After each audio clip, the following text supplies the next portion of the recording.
오늘의 말씀 창세기 30장 1절부터 13절 말씀. 하나님 아버지, 토요일 주말 아침 시간에도 주의 은혜를 삼함으로 주 앞에 나오게 하시니 감사합니다.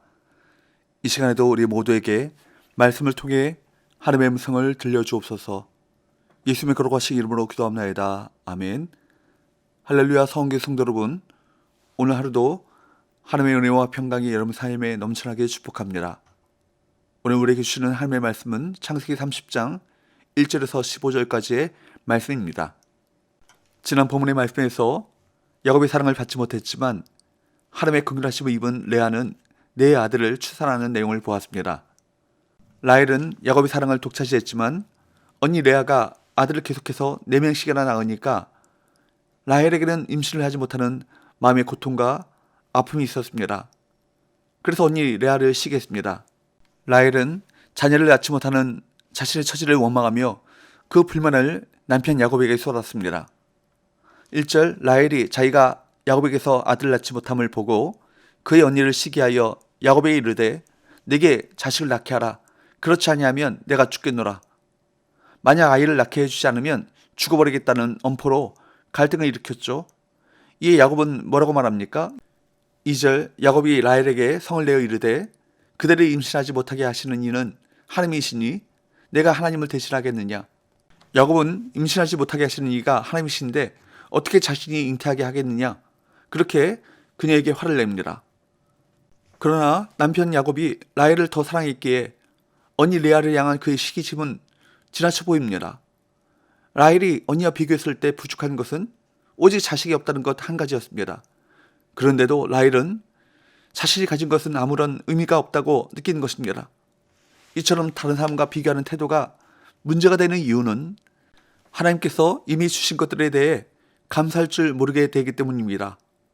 또 결핍에 집중하여 우리가 하나님과 사람을 원망하도록 만들기 때문입니다. 이스라엘의 첫 번째 왕이었던 사울은 평생 다윗을 시기하고 미워했습니다. 다윗이 골리앗을 이기고 사람들로부터 칭찬과 인정을 받자 그는 견딜 수 없었습니다. 하나님께서 보잘것없는 사울을 왕이 되게 하셔서 그에게 모든 것을 누리게 하셨음에도 불구하고 그는 다윗과 자신을 비교하며 그 시기와 질투심으로 그를 죽이려고 쫓아다녔습니다. 이웃과 화평한 관계를 맺기 위해서는 시기와 질투, 비교의식을 버려야 합니다. 다른 사람과 자신을 견주는 비교의식은 모든 불만과 원망, 그리고 갈등의 씨앗이 되는 것입니다. 그러므로 일체 비교의식을 버리고 하나님께서 우리 각자에게 이미 주신 것에 감사하며 하나님과 이웃을 섬기는 화평한 관계로 나아가시길 바랍니다. 사실 라헬이 아기를 가지지 못하는 것은 하나님께서 그의 태를 열어주지 않았기 때문입니다. 야곱이 화를 내면서 내가 하나님을 대신하겠느냐?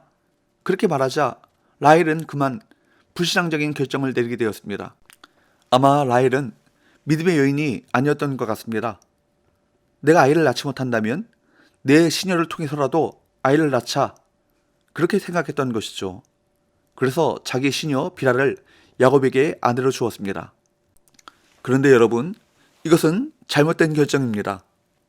라헬은 하나님을 믿고 기도하면서 더 기다려야 했습니다. 하나님의 궁유를 구했어야 했습니다. 그러나 라헬은 그만 시기심, 질투심으로 자기 시녀를 이용하고 말았습니다. 그래서 라헬은 자신의 여종인 비라를 야곱에게 아내로 주어 첫째 아들을 얻습니다. 3절에서 5절, 라헬이 이르되 내 여종 비라에게로 들어가라. 그가 아들을 낳아 내 무릎에 두리니 그러면 나도 그로 말미암아 자식을 얻겠노라 하고 그의 시녀 비라를 남편에게 아내로 주매 야곱이 그에게로 들어갔더니 비라가 임신하여 야곱에게 아들을 낳은지라. 라헬은 하나님이 자신의 탄원을 들으셨다면서 그 아들을 단이라 부릅니다. 6절, 라헬이 이르되 하나님이 내 억울함을 푸시려고 내 호소를 들으사 내게 아들을 주셨다 하고 이로 말미암아 그의 이름을 단이라 하였으며, 사실 단은 부모의 축복 속에 태어난 것이 아니라 언니에 대한 시기심으로 태어나게 된 아이입니다. 라헬은 그의 이름도 단이라고 했습니다. 단이라고 하는 이름의 뜻은 내 억울함을 푸심이라고 하는 뜻을 가지고 있습니다. 자신의 억울함을 풀기 위해 다른 사람에게 복수하기 위해 아기를 가졌다는 것입니다. 나중에 이 아들 단으로부터 시작된 지파는 독사와 뱀 같아서 다른 지파를 공격하는 싸움꾼 지파가 됩니다. 그리고 이스라엘 중에 우상 숭배에 빠진 첫 번째 지파가 되었고, 요한계시록에 보면 구원받은 자 14만 4천 명 중에서도 유일하게 단 지파는 빠져 있습니다.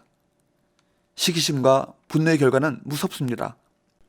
여러분, 우리는 시기심이나 질투로 이 땅을 살아서는 안 될 것입니다. 우리는 기도로 살고 믿음으로 살아가는 자들이 되어야 합니다. 이렇게 단이 태어났지만 라헬의 분노와 시기심은 가라앉지 않습니다. 7절 8절 라헬의 시녀 빌하가 다시 임신하여 둘째 아들을 야곱에게 낳음에 라헬이 이르되 내가 언니와 크게 경쟁하여 이겼다 하고 그의 이름을 납달리라 하였더라. 라헬이 다시 야곱과 시녀를 부축해서 아들을 낳았습니다. 그리고 그 아들의 이름을 납달리라고 했습니다. 납달리의 뜻은 경쟁, 싸움이라는 의미입니다. 라헬은 이 아이가 태어나자 내가 언니와 크게 경쟁하여 이겼다, 그렇게 말했습니다. 라헬은 언니를 이기기 위해 자기 시녀를 통해 아들을 낳은 것입니다. 이런 과정을 통해 야곱의 가족은 이후에 심각한 분란에 휩싸입니다. 상대를 이기려는 지나친 경쟁심 때문에 수단과 방법을 가리지 않게 되어 결국 돌이키기 어려운 결과를 가져오게 됩니다. 시기와 다툼이 있는 곳에는 요란하고 악한 일이 일어납니다. 레아 역시 여종 실바를 야곱에게 아내로 주죠. 9절에서 11절 레아가 자기의 출산이 멈춤을 보고 그의 시녀 실바를 데려다가 야곱에게 주어 아내로 삼게 하였더니 레아의 시녀 실바가 야곱에게서 아들을 낳음에 레아가 이르되 복되도다 하고 그의 이름을 가시라 하였으며, 실바가 첫째 아들을 낳자 그가 복되다 하여 그 이름을 가시라고 부릅니다. 레아의 이런 행위도 라헬을 향한 경쟁심에 기인한 것입니다. 레아 역시 자신의 여종을 통해 자녀를 더 얻음으로 라헬에게 뒤지지 않으려고 한 것입니다. 시기는 더 큰 시기를 낳습니다. 한 번 시기하는 마음은 산불 같아서 한 개인만이 아니라 그가 속한 공동체를 파괴할 수 있습니다. 하나님은 우리가 믿음의 공동체 안에서 기쁨과 슬픔을 함께하길 바라십니다.